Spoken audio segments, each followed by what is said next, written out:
Ito ang kasaysayan ng isang OFW na hinatulan ng kamatayan sa Saudi Arabia. Siya ay nag-ibang bansa upang makapagbigay ng magandang buhay para sa pamilya. Ngunit bakit ang simpleng pagtatrabaho ay nauwi sa pagpatay sa kanyang amo na di umano ay inatrasan pa niya ng kotse pagkatapos? Ano ang nagtulak sa ama ng tatlo na gawin ito? May nagawa ba ang administrasyon ni Benigno Noynoy Aquino III para sa kanya? Kilalanin natin si Carlito Lana. Tara, alamin natin sa history. Disclaimer, lahat ng aming babanggitin sa video na ito ay mapapanood at mababasa din sa iba't ibang online sites at article. Kung kayo ay mahilig sa ganitong topic at iba pang history, mag-subscribe lamang sa aming channel at i-click na rin ang notification bell. Parang hayop siya na pinagtrabaho. Mag-isa lang siya tapos may sakit pa siya. Ang ginawa niya, papatayin siya. Inagaw niya yung baril. Pinatatakbo siya sa disyerto, kundi babarilin siya. Nataranta po siya. Nung mataranta po siya, syempre, di na niya akalain na magulungan yung amo niya. Iyan ang naging pahayag ng ina ni Carlito sa isang interview ng TV Patrol sa kanya kung bakit nagawa ng anak ang mapatay ang kanyang amo. Panimula, si Carlito Nunez Lana ay tubong Legazpi City sa Bicol. Siya ay panganay na anak ni na Mr. Luciano Asuzana Lana at Mrs. Susana Nunez Lana. Mayroon din siyang tatlong anak. Si Carlito ay isang larawan ng milyong-milyong kababayan natin na nakipagsapalaran sa ibang bansa upang maiahon ang pamilya sa kahirapan at mabigyan ng maginhawang buhay. Ngunit bakit kaya humantong sa pagkakakulong at kalunay pagkitil sa kanya ang kanyang pagtatrabaho doon? Ayon sa isang pag-aaral na inilabas ng Committee on Workers Overseas Welfare noong taong 2012.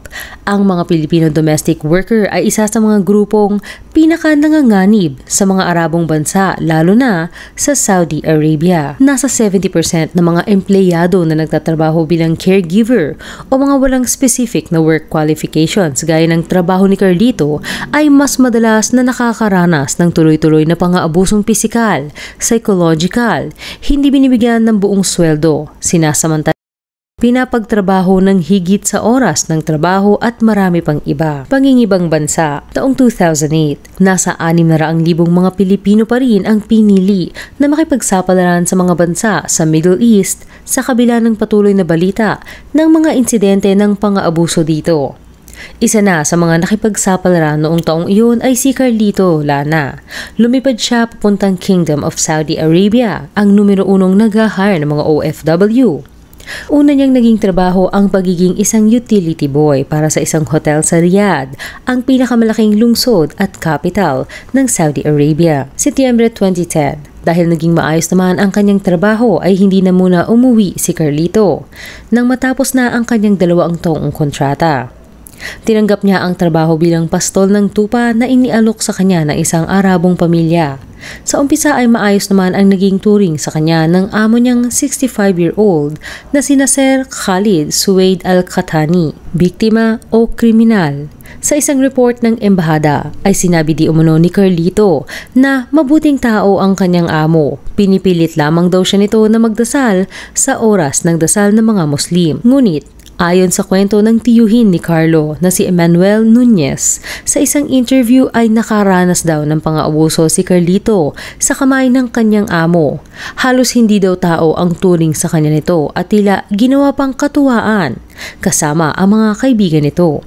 Aniya, ang trato sa kanya hindi tao. Pinapatakbo-takbo siya, binabaril siya, pero may 2 Arabo na pumapalakpak, tinatawanan lang siya.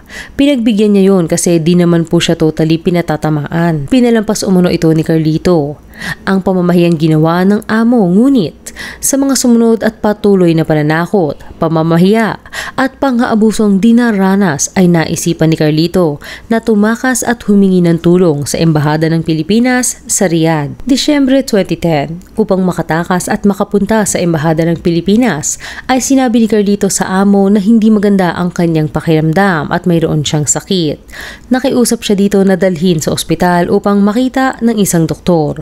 Ngunit hindi pumayag ang amo. Tandaan na ang Embahada ng Pilipinas ay mayroong layo na 31 hanggang 36 kilometers mula sa kanilang lugar na napapalibutan ng disyerto at mataas ang posibilidad na ang pangunahing transportasyon lamang na maaaring magamit ni Carlito ay ang pribadong sasakyan ng kanyang amo, kaya siya nagpapaalam dito. Dahil hindi pinayagan ay nagkasagutan si Carlito at ang kanyang amo hanggang sa bumunot ito ng baril at dahil sa takot para sa kanyang sariling kaligtasan ay nakipag-agawan si Carlito ng baril dito at aksidenteng nabaril na ito sa dibdib. Sa kanyang pagkataranta sa nangyari ay nagmadali siyang sumakay sa kotse ng kanyang amo at nagsimulang imaneho ito. Ngunit imbis na paabante ay paatras ang andar ng sasakyan nang imaneho ito ni Carlito. Nadali nito ang ulo ng nakahandusay na si Nasser na siyang mas nagpabilis ng pagkamatay nito. Ayon sa kwento ng tiyuhin ni Carlito sa isang interview, hindi ho siya marunong magmaneho. Imbis na pago, paatras, kaya ang sinasabi, inatrasan pa niya.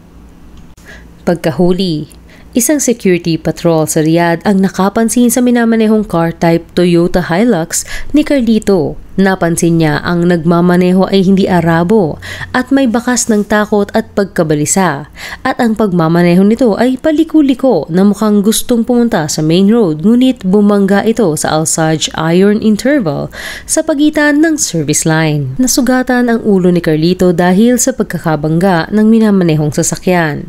Lumabas siya sa sasakyan at sinubukang pumunta sa main road ngunit inabutan na siya ng security patrol. Humingi ang nasabing patrol ng tulong sa Red Crescent.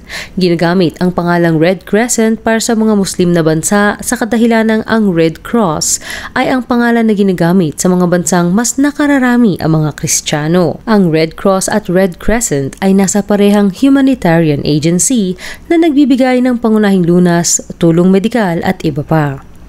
Habang nilalapatan ng lunas si Carlito ng mga volunteer ng Red Crescent, ay ininspeksyon naman ng patrolman ang sasakyan na ginagamit ni Carlito. Sa loob nito ay nakita ang isang Yugoslavian-made semi-automatic pistol na may indikasyon na ginamit, isang puting sundal, mga papeles ng sasakyan, driver's license ng amo niyang si Nasser Al-Katani at 1,600 riyals. Base sa mga natagpuan ng otoridad, sa sasakyan ay napagtanto nilang mayroong nangyaring krimen. Nang malapatan ng lunas si Carlito at kumalma na ay in-interview siya ng mga otoridad. Agad naman niyang inamin ang nangyaring pagtatalo nila ng kanyang amo na humantong sa aksidente niyang pagkakabaril dito. Itinuro niya rin kung saan niya iniwan ang kanyang amo sa Azizia neighborhood malapit sa Camel Market. Pinuntahan ito ng mga otoridad at agad nilang natagpuan ang katawan ni Nasser. Agad namang dinakip si Carlito sa salang pagpatay at ikinulong. Hatol. Enero 2011, agad na dininig ang kaso ni Carlito sa Court of First Instance at siya ay hinatulan ng kamatayan. Sa kabilang banda naman ay agad na nagbigay ng assistance ang Embahada ng Pilipinas nang mabalitaan nila ang nangyari kay Carlito Lana. Agad nilang kinuha ang serbisyo ng Al-Quaizani Law Office upang irepresenta si Carlito Lana sa lahat ng mga legal na proseso upang maiurong ang kaso. Isa sa mga hakbang na tinahak ng Embahada ng Pilipinas at lokal na abogadong kanilang kinuha sa Al-Quaizani Law Office ay sinubukan nilang makipag-ugnayan sa pamilya ni Nasser upang makipag-areglo ng tanazul o affidavit of forgiveness kapalit ng diya o blood money. Ngunit tumanggi ang pamilya nito. Sa ilalim ng Sharia law, ang next of kin ng biktima ang magdedesisyon kung ipagpapatuloy ba ang sintensya ng kamatayan sa suspect o papayag silang magbigay ng tanazul sa nagkasala kapalit ng diya. Kapag natanggap ng pamilya ang diya ay mag-i-issue na sila ng tanazul upang iurong ang hatol ng kamatayan sa nakapatay. Setyembre 2012 ay sinintensya na ng Riyadh Grand Court si Carlito ng kamatayan, ngunit nag-apela ang gobyerno ng Pilipinas sa sumunod na buwan. Tinanggihan ng Appellate Court ang apela ng kampo ni Carlito at sinang-ayunan naman ang desisyon ng Grand Court. At pagdating ng ika-29 ng Disyembre 2012 ay ipinasa na sa Emara na siya namang pinag-utos na isagawa na ang desisyon ng korte. Ika-15 ng Abril 2013, ipinasa na sa Supreme Judicial Council ang kaso ni Carlito para sa muling pagsusuri. Ika-21 ng Abril pa na iparating sa Embahada ng Pilipinas ang naging desisyon kay Carlito. Sa isang interview sa ina ni Carlito na si Mrs. Susana Lana noong Nobyembre 2013 ay sinabi niyang kamakailan lamang ay ininform siya ng Department of Foreign Affairs o DFA na maaaring anumang oras ay isagawa na ang hatol kay Carlito. Ikinuwento niya na noong Hulyo nang bisitahin niya ang anak ay doon lamang din ito nalaman ang hatol sa kanya. Hindi umuno alam ng mga bilanggo ang hatol at kung kailan ito gagawin sa kanila. Sinabi na lamang umuno sa kanya ni Carlito na magpakatatag at tanggapin na lamang ang hatol dahil iba ang batas sa bansa na iyon kung saan siya ay nakapatay. Aniya, sabi niya nga po sa akin, nanay, tanggapin na natin, ihanda mo na lang sarili mo. Tibayan mo ang loob mo kasi ikaw lang ang inspirasyon ko kaya ako lumalakas at nabubuhay pa. Talagang habag na habag si Mrs. Susana sa anak niyang si Carlito na noong makita daw niya makalipas ang 4 na taon ay nasa loob na ng bilangguan. Nakaposas at payat na payat. Ayon sa report mula sa DFA, sinubukan ng lawyer ni Carlito na kumbinsihin ang anak ni Nasser na makipagkita sa ina ni Carlito upang tanggapin ang kanyang sulat na humihingi ng kapatawaran, ngunit tumanggi ito. Sumulat din si Mrs. Susana ng letter of appeal na naka-address sa hari ng Saudi, ngunit wala pa siyang natatanggap na sagot kanino man. Nanawagan din ang ginang sa kasulukuyang Pangulo noon na si Pangulong Benigno Aquino III o mas kilala bilang si Pangulong Noynoy Aquino.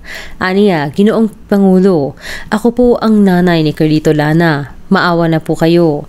Hindi ko po alam na papatayin na pala ngayong buwan ito ang aking anak. Sana po mabigyan nyo ng aksyon. Siya yung panganay kong anak. Napakabait po niya. Dagdag pa niya, hindi po siya papatay kung di po siya pinagmalupitan. Maawa kayo, Mr. President. Taong 2013 din sumulat si Pangulong Noynoy Aquino sa hari ng Saudi na si King Abdullah bin Abdulaziz, kung saan nakasaad na hinihiling niyang mamagitan ng hari at kumbisihin ang pamilya ng biktima na makipag-areglo. Ngunit nagmatigas pa rin ang mga naiwang pamilya ni Nasser. 12 ng Disyembre 2014. Biyernes, bandang 9 AM ay kinuha na si Carlito Lana mula sa kanyang selda at pagdating ng alas 3 ng hapon ay isinagawa na ang hatol sa kanya. 37 taong gulang lamang si Carlito at naiwan niya ang kanyang 3 anak. Inanunsyo ni Foreign Affairs spokesperson Charles Jose sa isang text message sa media na ikinalulungkot nila ang pagkamatay ni Carlito Lana at nakikiramay sila sa pamilya nito. Dagdag pa niya na handa ang DFA at Embahada ng Pilipinas na magbigay ng assistance sa mga naiwang kaanak ni Carlito. Ayon naman sa statement ng nooy Vice President na si Jejomar Binay, maging siya na Presidential Advisor on Migrant Workers Affairs ay hindi naabisuhan na gagawin na ang parusa kay Carlito. Ito ay dahil hindi nagbibigay ng advance notice ang gobyerno ng Saudi sa mga bilanggo at sa kanilang embahada kung kailan ito gaganapin. Ang mga opisyal na notice ay ipinadadala lamang kapag naisagawa na ang parusa. Sinabi naman ni spokesperson Charles Jose ang posibilidad na maiuwi ang mga labi ni Carlito Lana pabalik ng Pilipinas kahit pa malaki ang duda nila na hindi ito papayagan ng gobyerno ng Saudi dahil doon ito nahatulan. Sinigundahan naman ito ni Vice President Jejomar Binay na maaaring mahirapan sila dito dahil hindi pinapayagan ng gobyerno ng Saudi ang ma-repatriate ang mga labi ng foreigner na doon hinatulan. Maging dati pa ay mahirap na din daw mag-repatriate kahit pa ang mga namatay ay aksidente.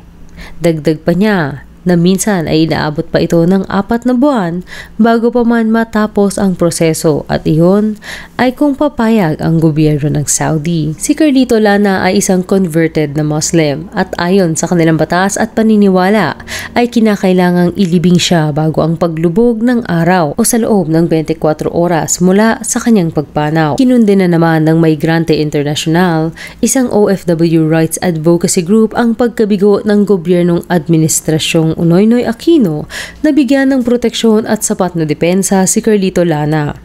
Ayon sa spokesperson ng migrante na si Mick Katwira, this shows migrant rights are not protected. There is not enough legal assistance given by the Aquino government to our expatriates abroad. This is why our Filipinos abroad go through these travesties. Sa kabilang banda naman ay sinabi ng gobyerno ng Pilipinas na ginawa nila ang lahat upang asistahan si Carlito sa kanyang kaso. Sa isang interview kay Communications Secretary Herminio Coloma Jr., ay sinabi niyang sa pamamagitan ng Embahada ng Pilipinas sa Saudi ay mahigpit nilang binantayan ang kaso ni Carlito Lana. Tinulungan nila ito sa abot ng kanilang makakaya at nag-facilitate pa sila ng 2 compassionate visit para sa ina ni Carlito upang madalaw ito sa piitan sa Saudi. Aniya, the government did everything to save Mr. Lana. We ensured he will be afforded his legal rights. Our embassy in Saudi got the services of Al-Quzaini Law Office to represent him in all the legal processes. Sinabi niya ning gumagawa na ng mga hakbang ang gobyerno upang pangalagaan ang mga karapatan ng iba pang OFW na nasa piitan sa Saudi na may parehong hatol kay Carlito. Ayon sa Migrante International, mula pa noong taong 2010 ay 6 na Pilipino na ang hinatulan ng nasabing parusa sa Saudi. At sa ilalim ng kasalukuyang administrasyon, si Carlito Lana ang pinakabago ng taong 2014. Ayon sa DFA, ngayong Marso 2023 ay mayroong nasa 83 na OFW ang kasalukuyang nasa row o nahatulan ng kamatayan sa ibang bansa. 56 dito ay nasa Malaysia at ang iba naman ay nasa United Arab Emirates, Saudi Arabia, Indonesia, Maldives, Sri Lanka, China, Vietnam, USA, Japan at Brunei. Hanggang dito na lang. Kayo, anong masasabi nyo sa kasaysayan ni Carlito Lana? I-comment lamang ang inyong opinion sa ibaba. Salamat sa panonood. Huwag kalimutang mag-subscribe sa aming channel at i-click na rin ang notification bell. Hanggang sa muli.